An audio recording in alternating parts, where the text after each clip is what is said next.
I'm James Daly and this is Funemployed. In this video I'm talking with John Prasida. He's an Australian actor who's currently a series regular on the CW network's upcoming show Kung Fu.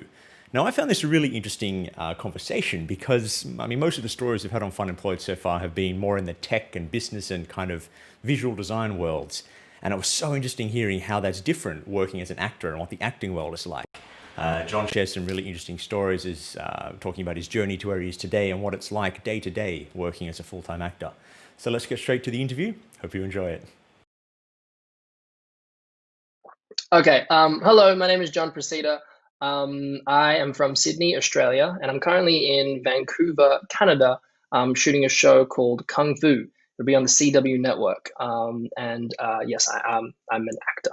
Before that, what were you doing? Were you working 9 to 5? Were you, working any other sort of an office job? What was your before times like before you were an actor?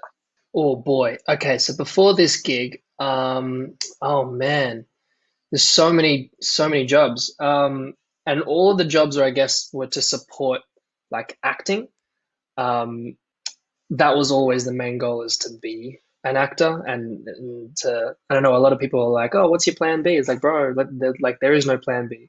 And I think that's a really important thing that I was like, in order for me to do this, like that's, I mean, you kind of have to have that mentality. At least I did. And so every other job before that was just to support doing this. So what, just before this, I was very, very, very fortunate to have been working at a bouldering gym, 9 Degrees bouldering gym, and I love that place because it was like my hobby that I made somewhere I can make some money on the side. So that was like amazing. And before that, oh, like I've had, I don't know, like furniture moving jobs. Um, I was massaging people at their desks. I was working at a computer store, a very big computer store with you.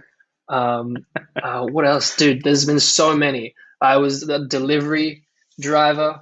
Um, I can't even. Yeah, there's been so many of different things, and to keep myself afloat. I think another, like promoting, where you promote, like you're on the street like handing stuff out. Oh, selling car wax to people in the street that didn't want them. I had to like get into sales real quickly. Um, EB Games, dude, love video games, so I was like doing that. And there was one other one that was oh yeah, and then like bartending, I guess, is like your classic sort of acting side hustle. But yeah, so many things just to support. I mean, to support the lifestyle, because that's what needs to happen. While you were at all of these jobs, did you do anything particular to prepare for your eventual transition into acting? Did any of them help with that? I'm guessing maybe even promoting and sales might have helped with kind of, I don't know, talking with people. How did you prepare for your eventual acting career? Um, yeah, I think doing I'd have to do classes, whenever I had the free time and the money to do them. So, doing all those jobs sort of led up to be like, all right, cool, I now can pay for classes and I'll do that. And then also, y- y- acting is like, oh man, sorry, there's so many thoughts, but in the sense of like there has to be a down to earth humanity that you're portraying while you're acting. And if you're not sort of like, I guess all the jobs did help because there were so many different experiences to have human experiences and say, oh, that's what it's like to be treated that way, or that's what it's like to be behind the bar for something, or that's what it's like to, so all those things did help sort of shape me for who I am. And I think that's for every actor. I dare say that you know the people that want to see you in front of the screen are essentially like they're, yes, you are a character, but like you're you, and you're the only you that there is. And that is shaped by your everyday experiences. So I guess saying like yes to life, if you want to be like really, I don't know, positive. But yeah, like having a human experiences, um, and then being vulnerable enough to be like, cool, I can show this on camera. Does that make sense? Yeah, that definitely. Yeah, I never thought of it like that. Like Mm. the more experiences you have, the more kind of ingredients you have to pull from to portray different like people, experiences, walks of life. Yeah, that makes a lot of sense. What did the jump point look like for you when you went from working, multiple jobs or whatever job you were at the time to full-time acting? What was that? Do you remember that week, that moment, that transition? Yeah, it's weirdly worded question only because after this is finished, I don't know what I'm doing. Now, with that said, don't get me wrong, what this gig has will provide me with is like a huge credit. And with that credit, we can use that. All right, cool. Let's. He's got a bit of a credit behind him. Let's use that to get him another in the room for another audition for something else, or perhaps even people have known to get offers and such. But at the end of the day, like no actor knows what they're going to do next, no matter how successful you are. And so at the moment, it has been a jump just because it requires being full time until for like 6 months. And then there'll be a gap. And so the positives to that is that I have the opportunity to maybe do more gigs if that arises and to do auditions for that time.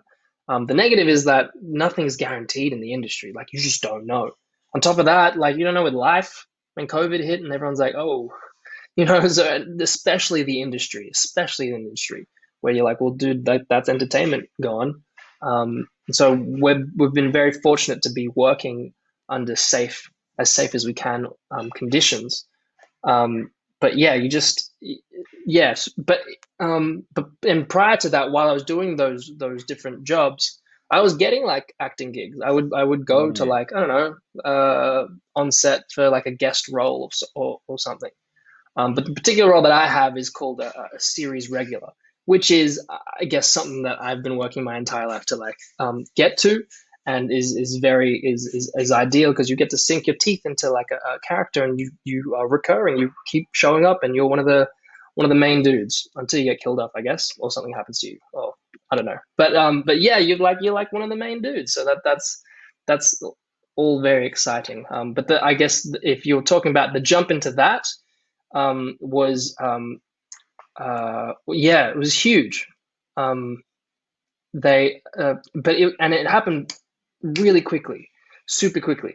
Like what was it? I was it was the start of the year, and I had an audition for this thing called Kung Fu, and I was like, all right, sure. And you get so many auditions that you just sort of do them, and then a healthy relationship within auditions that you do it, and then you forget it, and it's gone, right? And so I did it, and then it happened so quickly. I did it, and then the next day they're like, "Hey, can you come back in the room?" I'm like, "Oh shit, okay, yeah, let's do it." So I went back in the room, and then I did it again for them, and they sent that tape across to because it's it's from the CW network, so it's an American thing. So they sent that tape over, and then next minute they were like, "Yeah, come to LA. We want to audition you some more." And I was like, "Oh, okay, sure." So that was like within a few days. I'm just flying to LA. I'm like, "Dude, I have no money. So you were in Like, what Sydney am at I that doing?" time. Like, I was in Sydney, and then they flew me to LA, and I did more auditions. And the struggle wasn't doing the auditions; it was like trying to survive for the week because I'm like, I'm struggling, you know. Um, and so it was like I'd be going to the CW offices. Basically, the CW, they do shows like Arrow, The Flash, Wow. Batwoman. Like in the past, they've done well, yeah, Supernatural is probably one of their biggest ones. In the past, they've done like Gilmore Girls, Pretty Little Liars. I'm hoping I'm getting all those shows right, but um, yeah, so I'm like in the offices of like where the shows that I have been watching. Like, oh my lord, this is amazing. But at the same time, like I don't know what I'm gonna eat. But I was like, dude, I have to go through this. So yeah, did wow, 3 or 4 auditions. Then the next thing comes like to like there's like a camera test, and then there's like a chemistry test and chemistry reads. There's so many different lingos. I'm still not What's a chemistry privy to test? like all of them. Well, what you can do is like you see how you react with the other like Ah, potential series regulars. We didn't do that, but um, there's like a network test to see if like I don't know the big head honchos they sit in the theater and they see you and you do your audition in front of them, which can be like daunting. But I don't know, you do it so often. It's like, okay, cool. It's just, yeah, it was, don't get me wrong. I had like butterflies. I was like, oh, this is a big deal. Because it was literally down to me and another dude, who was lovely, lovely, lovely human being. But like, it's just me or him, essentially. And so it's like, all right, so there was a lot to take in. But yeah, so once we did that, and then like, I don't know, lots of anxiety of like waiting, which is why it's healthy to be like, cool, I'm doing an audition Mm. and let's forget about it. But something as big as this, whereas I was so close to it, I was like, oh, how can I not stop thinking about it? And then about an hour or two later, we got a call, and my agents fucked with me. They were like, they called me up and they're like, hey man, we just wanted to say, you know, like we knew you were nervous. I'm like, I know I was nervous going in the room. And they're like, yeah, we know you were nervous. That's totally cool, bro. We'll get the next one. It'll be fine. And I was like, cool, thanks, guys. And they're like, nah, we're just fucking with you. Congratulations, you got it. I'm like, oh my, what? That's a weird way to do. That's weird for my psyche to like spring that on me. But yeah, it was a very joyous occasion. It was a very weird experience of knowing that like, oh, like I swear I've been more excited for my very first commercial that I got than for getting this gig. But the difference I feel like is that I don't know, the energy was like cool, like I'm ready. Mm. Whereas the commercial back then was like the excitement of like, oh, it's the first time. I'm like, oh, I can't believe it. I'm gonna be in a commercial. But for this one, I was like, oh, like is an inner happiness and joy that wasn't so like beaming out. It was like, wow, okay, we did it. We worked here. We got here. It's mad. So like, yeah, it was more of a contentment, but like a high contentment, but not so. It's a strange body experience to explain, but I hope I did that as best I could. Ooh. So you touched on that very briefly with the next question very briefly, mentioning your agents then. Let's talk about the business side of acting. So how did you learn everything Mm. you needed to know for this? How did you learn about the world of agents and yeah, auditions and all of that? Bro, just like stumbling upon, I don't even know where to start. Like because I sometimes get questions of like, oh, how do you get into acting? Like, dude, there's so many avenues, and I think the difference is, um, with anything else, dare I say, for something I guess academic, there's like a path. Hmm. You know, if I take for example, something as prestigious as like being a doctor, you would know you'd have to go to university for a certain amount of years, and then you would go and be, not an intern, but you work, you know, at the hospital, and then eventually, like, you know, like there are steps, and then if you don't pass your exams, like cool, you just have to repeat that again, like, but you know what the steps are. For something like this, there's so many different angles, and because entertainment is subjective and updating all the time, so are the processes that come with it. And so, like, oh, my journey has been quite, I guess, unique, as is everyone's journey. There's no like set process to find out this information. You just sort of have to stumble upon it and ask questions, and then roll with the punches as you go along. So like, so the way that I found out about it is that, I don't know, I started with class and I just did acting class, and then through acting class I was like, okay, well, how do you get it, how did you get an agent, how did you get an agent, what's going on Mm. over here?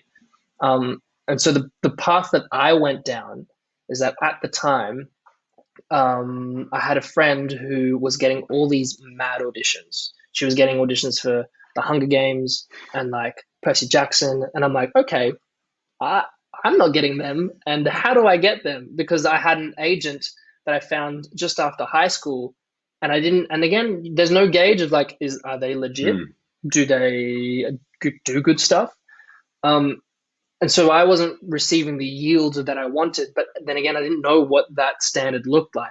So after like being like 2 3 years with them, and only being having like 5 conversations with them within the 3 years, I realized like, oh, you know what? I could probably shop around. And I stumbled upon my current agent and my Australian agent, and like I looked in his books, and like I don't know, just very simply put, like no one looked like me. I'm like, hey man, do you want to have a meet? I just sent him an email. I was like, hello, I know this person, that's on your books. You've been doing some terrific work for them. Um, I was wondering if you want to have a meeting because I noticed that no one is on your books that looks like myself. So could we have a meeting? And he was like, yeah. And it was just, you know, I guess, I don't know if it's just sort of serendipitous is right, but it was the right timing because years from then, I don't know, he might have someone else and it was very lucky that because right now he gets like literally every day, like at least 20 emails saying like, hey, can I be a part of your agency? And it's like, you can't answer all of them. Wow. It hasn't got time. And at the time, there was a small-ish, boutique-ish, still boutique, but like, you know, smallish, but like, and I was very fortunate to find him and the quality. And now we're like, I don't know, now we're really good buds even, which is strange for actors to be like really good buds with your agent. But I fully trust him in this process because he trusted me. Because at the time I was like, I'm gonna be honest, I wasn't a very good actor. I was pretty shit. And so I was like, dude, why did you? So years later, I was just like, why did you pick me? And he was like, hey man, you seem like a genuine guy, and I felt like I could work with you, and you can teach acting. You can't teach a personality. And I was like, oh, fuck, all right, sure. It's a very nice compliment that he said. So that's, and then from then, I don't know, just, and then trusting him and his process, knowing like what he had for me, because then you go through so long doing auditions or not doing auditions, and you're like, is this normal? I see other friends going for, so it's like, then do you do your own research and be like, maybe I should, so there comes a level of trust. Like, do I trust my agent? I do. I know I do. But it's hard sometimes when you don't hear from them because obviously they have to take care of the people within their agency. And so, yeah, it was difficult to understand what was normal. But I've been very fortunate that I trusted his process, and yeah, and I'm super glad for it. Yeah, I don't know if that answers your question, but there's It does, yeah, that's great. I really, actually, that's a really good point. Like you can teach acting and can't teach a personality. Because at the end of the day, you're essentially working with this person. You're kind of business partners in a sense, aren't you? You want to make sure you enjoy working yeah, together. That'd be a really yes, important and consideration. Yeah. definitely, and on top of that, they like agents don't get paid unless you do. Hmm. And so there is a level of trust to be like, hey, I trust you to get me what I need, what I need to get. Because if I don't eat, like you don't eat either. Um, but then on the other hand, it's like, do they have so many people on their books that you're just like been washed, and they don't really like think they just sort of see you as a commodity as opposed to a Yeah. person, which can happen as well. And it's like it's super. So everyone has to have their own path. Like there's no right or wrong answer. Literally, like TikTokers are coming up now with like millions of followers, and it's like, yep, like so I don't know, they're popular, and then that's it. Like a 17-year-old kid would just be in a movie, because they have clout, they got a following, and so that's changed. Like the social media has changed the game as well. Not to say that that's all substance, but like there's varying so many different ways to get in the industry. Mm. What is the best thing about kind of working in your field, being an actor? What do you enjoy the most? Um, Acting. I mean, I guess that helps. There was one day the other week we did something, and I think it really tapped into my like competitive nature, but as well as like the art of like creating with acting. And so we got there it was a scene with the family. It's inside the family house, and there's a lot going on. So the idea is to make it look like sort of, I guess, busy, or that there's just stuff going on, right? And then I think on the day, which I didn't realize we were going to do, the director, Hanali, she was like, "All right, we're gonna make this a one-er," and I was like, I just didn't say anything. But like, what the fuck is that? Like, well, what's a one-er? Because I'm so new to like to a lot of this stuff. And essentially, a one-er is like a one take. Like we're gonna do this one take, so it's like you're gonna follow. We're gonna see each conversation as we go through, and it's just gonna be the one take of like that, and it's gonna be like, I don't know, 20 seconds, 30 seconds long, not even. And then yeah, and we have to get it right. And I was like, this is amazing. This is what I live like. I love this. If I don't get my lines and the way that I'm saying it correct, then we got to start again, as well as everyone else involved as well. And there was a bit where the Ty Ma, who's playing my father, he like hits the wall, but there's as in to turn off a light because there's no actual light. There's just lighting. And so if that guy doesn't like hit the light at the same time, he's not even on screen. Like we have to start again, and it's like high stakes, but also integrating with acting. I was like, dude, this like for me, like, oh, that's like the funnest thing I've done. So I cherished that and those moments. And there was another one where like knowing that I was like the anchor for like at the end of the day, they were like, okay, so we got a big day. So this was last week. We got a big day Thursday. You have one tiny scene on Wednesday. You got one tiny scene on Thursday and that day is Wednesday. He's like, can we push it to the end of today? And I was like, yeah, we can. But like knowing they didn't tell me this, but I knew like we have to end at a certain time. Otherwise, otherwise we just go home, or like it's going to cost them more money to keep everyone there. And I was like, okay, sure. So, and then I just have to learn these lines, not a lot, but like you have to get them right. And it's just me it's like a phone scene. So like, I don't know, the other person on the phone is fine. I'm just being filmed. So everything's on me. It's like, okay, we got it all set up. We got ready to go. And there's like 15 minutes left. And for a scene, usually it takes an hour, 2 hours, depending on what it is. And so for this, I'm like, all right, but let's punch it out. And we did like I don't know 6 really quick takes, and I got it done before the time was up, and I was like, yeah, because I don't know, there's something about the competitiveness of like, yeah, let's do it. Yeah, I don't know. Yeah. That's awesome. I think it's just combining the competitive aspect that I've always been a competitive person, with acting. I'm like, dude, that's yeah. Anyway, that's like one of the funnest times. All right. So on the flip side, what is the hardest or the worst or the biggest challenges? It's definitely a collaborative effort, and perhaps maybe one of the hardest things is maybe for me personally is like being mentally prepared, because if you're not, that could be bad, in the sense of you might get there, do a scene, and you like reading the scene, and you like rehearse it at home and you learn your lines. You're like, cool, it's gonna be done this way, and the director comes in and is like, oh, could you not like where that's not the angle we're looking for, it's this one. And if you're not prepared for that switch, it's just like your brain's kind of like and then a lot of like self-doubt kicks in. It's like, oh, am I like the worst person in the world right now? Like I'm holding everyone up because I can't get this right. And it's like, it's this over what, like when it's, I guess the opposite of what the fun is if you get it wrong. But you can't get it, and you have to trust that the team won't move on until they've gotten what they need. So it's like, okay, they'll look out for you as much as they can.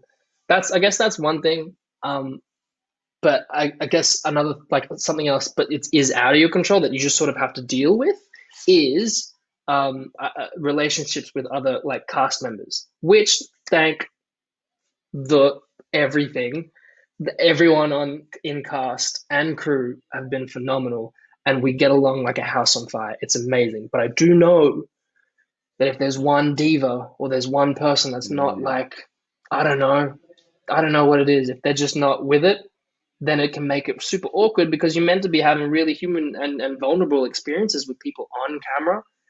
And so if, that can affect like the mojo of things. That isn't to say that you might not get a great product, because it might actually enhance the final product at the end. And then you got all these stories to say at the end, like, that was like a weird day. But yeah, it's definitely a fun time when everyone's getting along. So I think that's the biggest thing. I'm like, dude, if we all get along, like, it'll be super fun. Wow, this is such an interesting insight, even just for me, into like this whole world. I mean, I know now I would be a terrible actor because all of that sounds terrifying, like acting under pressure, having everyone look at you and like, no, thank you. But gee, that's so interesting. I love talking about it, man. I love talking about it. This is really cool. Yeah. Okay, so you might have already answered this with one of your early answers, so no worries if you don't have an answer for this one. But what's been the high point? What's been like one moment where you've thought like, this is incredible. This, like, all the hard work. This one point is amazing. I'm not exactly sure. I mean, I guess when you book a gig is like the highest feeling that you'll get is like, whoa, we did it. Like we finally got there. I guess that is a high point. I do have moments where like sort of like moments of like, what am I doing here? Like you see, like the other night when I was messaging you to do this, when you messaged me that night. So we were on the rooftop, and there was a pretty like significant scene, but there was massive stunts, and like there was like a crane, and then there was this, obviously we need lighting, but we're gonna get lighting on a roof, dude. There was this massive balloon moon thing just floating in the sky that they put for us, and then I'm like looking around, and there's a drone, like a ridiculously expensive drone with a whole drone team, and you're not allowed to move in the drones in effect except when they call action. It's just for safety, bro. All of those things, and then I'm like, are they sure they they chose the right person? Like, like this is, they're relying on some really expensive equipment, and they're filming us. Like, are you guys sure? Hey guys, is everything okay? Just want to make sure that like I'm the person that you want. Like, you know what I mean? Like, it's so, wow, the amount of like production value that goes in this. That's So so there's cool. every day I have that of like, I don't know, everything but going normal. And then I just noticed like, dude, like there's someone out there that's meant to reset the table every time I leave from it, because we've been doing stuff on there. That's and they're phenomenal at it. And that's for continuity. That's like props. There's someone out there to make sure that I'm wearing a certain gear, or a certain something a certain way, and like to know that there's a whole team of people. Like, I just have this like, that's really humbling effect of like, ooh, wow, like I'm super grateful right now. Like, I can't believe I'm here. Must also be a super Mm. validating effect as well, though. Like, they did pick the right person. It's your skills warrant this amount of equipment, this amount of like, support team. Like Bro, that must feel pretty cool. yeah, it is. I hope it was the right choice. Definitely. Nah, it is. What do you expect one day they'll be like, hang on, who's this guy? He's been here for weeks. No one Hang mentioned on, it. that wasn't the guy. No, Oh dude, well. that's amazing. That's really cool. Okay, this next question I'm sure will have many different answers. So answer it in whichever way you would like. What does your typical workday look like? Oof. Okay, so well, depending on how many scenes I have for the day, but let's just say there's like yeah, let's just say there's like one scene for the day. You would get to set, and usually, hmm, nah, it depends on, usually they're ridiculous hours. So either you're gonna get there like at 5 a.m. And then you'll finish at 5 p.m. You've got scenes the whole day. So it's like a 12-hour day just for the actor. On top of that, I get really like messes with my head, because I'm like, oh, the people here before me, like setting up everything. The hair and makeup people need to be there to see, to make sure that, like, before me. I'm like, dude, you got up before me. Like, so sometimes you wake up really. Look, on a really good day, you get there at like, I don't know, 10 a.m. You rock up and you do like you get changed in your gear in the trailer, and then like you go to the hair and makeup, and they do your hair and makeup, and then like, I don't know, you get your scene, you in and out within like a few hours, and then you're done. And then you take your makeup off, and you take your gear off, and then you go home. That's essentially, but other times it's like, dude, you'll get there like 4:30 in the morning, and then you won't leave until maybe 7 p.m. or something like that. Or that night that I was chatting to you, it was, I think I got there at 4:30 p.m. I was like, oh, it's pretty late. I just didn't realize how late we were going. I was like, oh, that's a night shoot, and I didn't leave till like 4:30 a.m. So it was like that was a lot to do. Um, so, I don't know if I answered that question, but essentially, like yeah, you rock up to your call time. If you're lucky, you get breakfast. If not, cool. You should get lunch, or you could sneakily stay for lunch. And then yeah, so you go into the trailer. Costume should already be there for you. Put your costume on. You then get like called to, like, you're herded like like sheep, I guess, but because they can't lose the actor. So many times, like, Oh. I don't know, creatives are like, who knows what's going on in their head? Be like, I'm just gonna go over here. It's like, dude, where are you going? We need you. Like, everyone, the 50 people that are set up for this particular location are ready to shoot right now in this angle, and they're waiting on you to get there. So they have to make sure, they have to know where we are at all times. So even when we say to someone, hey, we need to it's called 10-1ing. We got 10-1. Got to go to the bathroom. Like, you got to tell someone that, because if you don't, it's really irresponsible. Otherwise, they're not going to know where you are. And they're like, but at least if they know, like, oh, they're 10-1ing, cool. And someone like might be, if they don't trust you, they'll be like waiting outside the bathroom and be like, all right, let's go. So yeah. So anyway, so then yeah, you get herded into I guess the scene, and you do your work, and then if you got a scene later on, cool, you might go back to the trailer, hang out, change. If not, you then go home. But yeah, that's essentially a day. So it can be really cool. It's they're really long. So sometimes if there's like a scene that I have and then a gap and then a scene, like that's just me hanging out in the trailer, which is, I mean, kind of nice. Like I recently got a Switch. I've been playing Animal Crossing. It's very therapeutic. Got to sell my turnips soon. If you could give your past self some advice to make the journey you've kind of been on any easier, what advice would you give to help past you? Be patient and trust yourself, because I have a tendency of like I can doubt myself really easily, and so, and if you're not seeing the yield, because I mean, for an actor at all times, like, you know, there's going to be a lot of like silent moments, whether it be working, not working for a long time, or let's say you haven't even done any work yet and not getting auditions for a long time.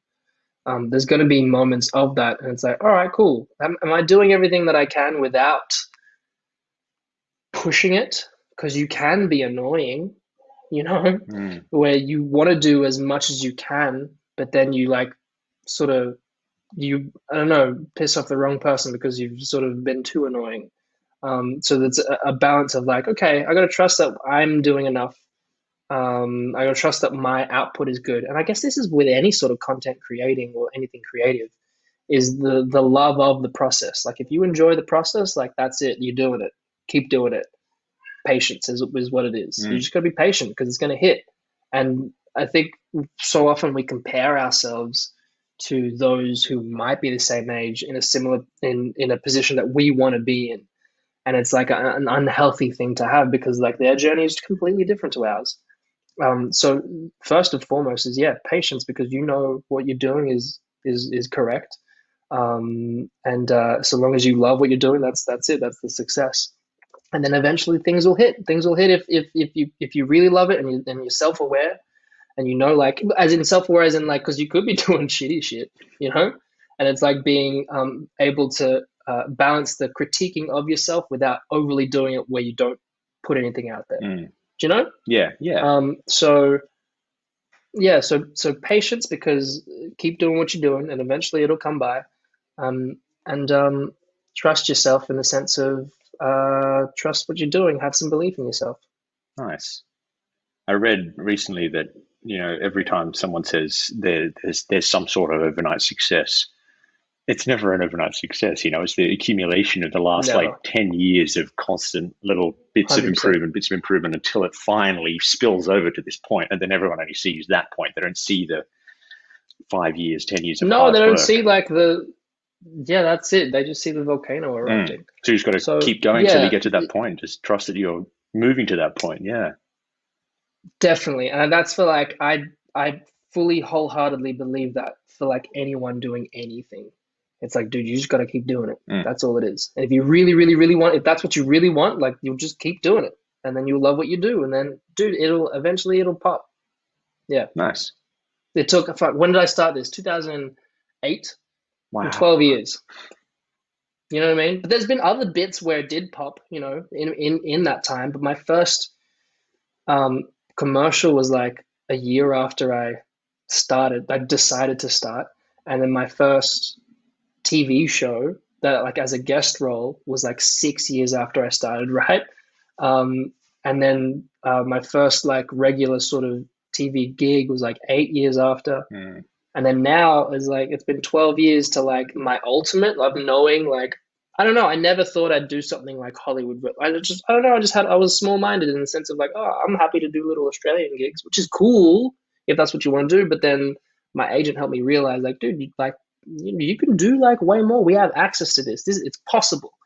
It's possible. So he believed in me before I did, and it's so important to have someone in your corner to be there for you, because I didn't see it, but he did. I was like, all right, cool, man. And so now like, it's been 12 years and I'm here. Like, you kind of think like, oh, I'd love to be in a Hollywood thing and whatever else, and it's not a reality, but it totally is. It's just patience. You whatever you're doing back home in Australia, if it, like acting wise, like if that's good work, that's good for Hollywood. Like if you're doing and you're believing what you're doing is good work, then it's good enough for Hollywood. And it's just a matter of time. Like, where do you fit in? Yeah, total patience. What resources would you recommend that helped you that others could check out? It could be books, podcasts, shows, blogs, anything that helped you kind of grow in your career. Cool. The turning point for my acting was a school called Anthony Mindel's Acting Workshop, AMAW. And Anthony Mindel is, I guess, a mentor of mine, and love working with him and with the surrounding teachers with the school. He's got classes originating from LA, but now there's in Vancouver, Sydney, London, New York. Like they're around. So it's not necessarily it doesn't like when you think Australian acting, you think NIDA, you think WAPA, as an institute. So not necessarily like that, but it's from LA with working actors, and it's like it's not necessarily not institutionalized. It's like, hey, let's break down a scene. Let's get this done. What are you working on? Let's work on that. So that was a turning point in my work to be like, okay, I feel like I know what at least to work on within myself. So that was AMAW. That was for acting. For any actor, anyone that's wanting to get into acting and they don't know where to start, I always recommend classes. You do classes, you might meet someone who's doing a student film, and then you work with them, and you meet someone else, and to be open to socializing and collaborating is another thing. But yeah, first point of reference is, oh my God, my cat is going nuts. I don't know if can you hear that? Yeah, you said your cat? Yeah, dude, he's like going nuts on this box that he loves. I don't know why. I don't know why now. No, that's Bro, great. I think you answered the question perfectly. Toby, don't do that. Okay, sorry. Yeah. So first and foremost, do classes, regardless of where or who it's with. Cool. Where's the best place people can follow you and keep up with what you're working on online? Instagram, Twitter, website?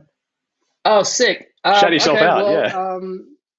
Yeah, right. Well, Instagram, I think, is the one I use the most. So you can follow me on Instagram on John Prasida, JonPrasida. Just follow me on that. And I have a Twitter that I don't really use often. I try to just put wholesome quotes on there, but I don't know if maybe I should keep doing that because it makes me feel good. Yeah, but Instagram is the main thing. And duh. So the show is called Kung Fu. I don't know when it's going to be released, but we're in the midst of production.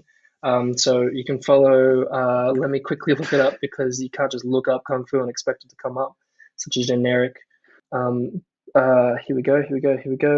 CW. We go. CW _ Kung Fu. You can find that on Instagram.